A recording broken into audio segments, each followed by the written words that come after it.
1-second interlude here, and before Sal continues, everything you've seen is stuff that's available with macOS 10 version 10.1. And it's incredibly powerful, more powerful than any other platform.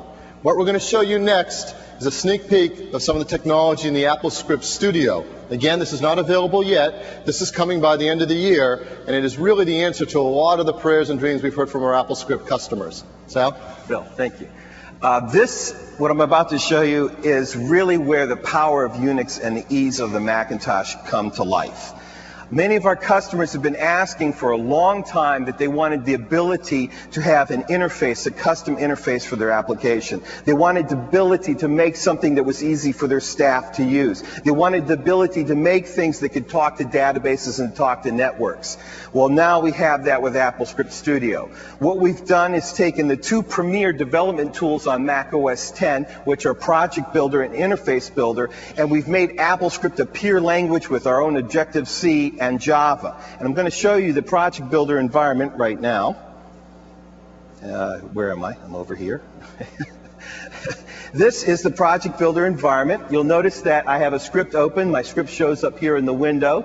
This is where you can write your scripts and store the information. My resources are down here on the left-hand side. I have some images, I have some templates and various things in this document. And I have all the tools of a professional development environment at my disposal, such as fine change, such as step-by-step debugging. It is a really powerful environment. But what really makes me excited as a scripter is the second half of this story, which is the Interface Builder environment. And I'm switching to that right now. And this is the part of the development environment where you get to have a lot of fun. For example, I can go through all of the various Aqua elements that we have available in the operating system and drag out a window and make the window the size I want. And then let's say, okay, I want to add some tabs to that. I'm going to have some steps involved.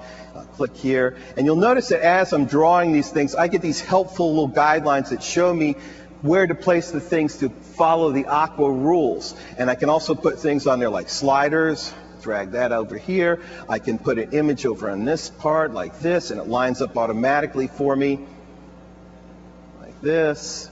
And I can even attach a button. Let's put a button right here. And when I'm ready to put my scripts and attach my scripts to these interface elements, it's a very simple thing to do. I merely select the element itself, choose AppleScript from the information window, pick the action that I want. In this case, it'll be when it's clicked, and then click on a script to attach it to a script. It's really that easy. It is the power of Unix and the ease of the Macintosh personified. Now let me show you an example application that I've created using this that we're going to use to control a publishing scenario where we make a real estate catalog. This is an application that was created entirely in AppleScript Studio. It is a native macOS 10 application, just like any other application. It has all the elements, the beautiful Aqua elements that are a part of any macOS 10 application. You'll notice I've set it up so that my staff can follow 3 simple steps. There's step 1, step 2, step 3. You'll notice that as I click the buttons here, the template that I'm going to be used for my catalog changes, and I can pick which template I want to use. I click the second step. I can check this pop-down menu to get the region that I want to pull my real estate information from, and I can even pick which realtor I want to use. The third step, I can choose to import images, import text, and import graphics. Now, when I click this Build button, what you're going to see is the AppleScripts inside of this application talk to Adobe InDesign, FileMaker Pro, and iView Media Pro to take the information from the 2 databases, bring it into a layout, and format it for us automatically. So here we go. I'll push the big button, Phil, and let's watch what happens. It opens up the template and immediately starts getting the information out of FileMaker Pro, bringing it into the targeted containers in InDesign, formatting it in the correct possible paragraph styles that are necessary. Then once it's done with that, it's going to switch to iView Media Pro, then find appropriate images in there, bring them in there, size them, and scale them. All of this is possible with AppleScript. Thank you. Yeah.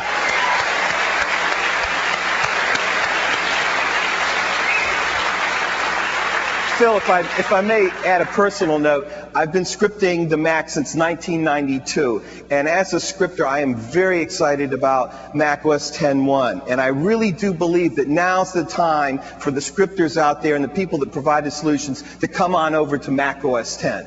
Thanks, Phil. Thanks, Sal.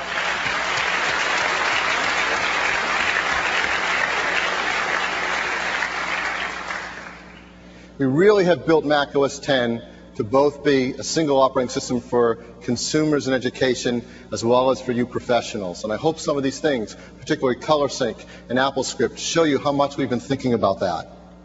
So Mac OS X version 10.1 is a release that is now becoming available, and it is truly a great version of Mac OS and something we're incredibly, incredibly pleased about and proud to bring to you.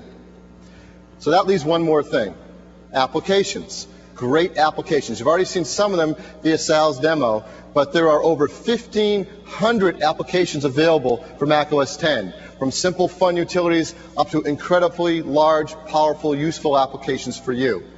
With the few minutes we have left, I'd like to just bring up 4 different examples of the incredible applications that hopefully will make your life a lot better and make Mac OS X the best platform you've ever used. And first, of course, is Microsoft. As Steve mentioned earlier, the Microsoft Mac Business Unit has been working incredibly hard to deliver fantastic Mac OS X applications. Not just ports of Windows applications, great Mac applications. And as we stated earlier, Office version 10 for Mac is fast being finished and will be available in November. For those who want to get a look at it, they can go to Apple stores this weekend, and there'll be a full demo of the product there in the Apple stores. And the thing I'm so excited about, the Mac business team there has worked so hard to deliver today this free trial of Word for 10. You really should get it and try it out. It's just a wonderful product. What I'd like to do is briefly have Ken Breskin come back up on stage. Ken's been living with Office for a little while, singing its praises, and I'd like him to show you some of the quick features in the new Office for 10. Ken? Thanks, Phil.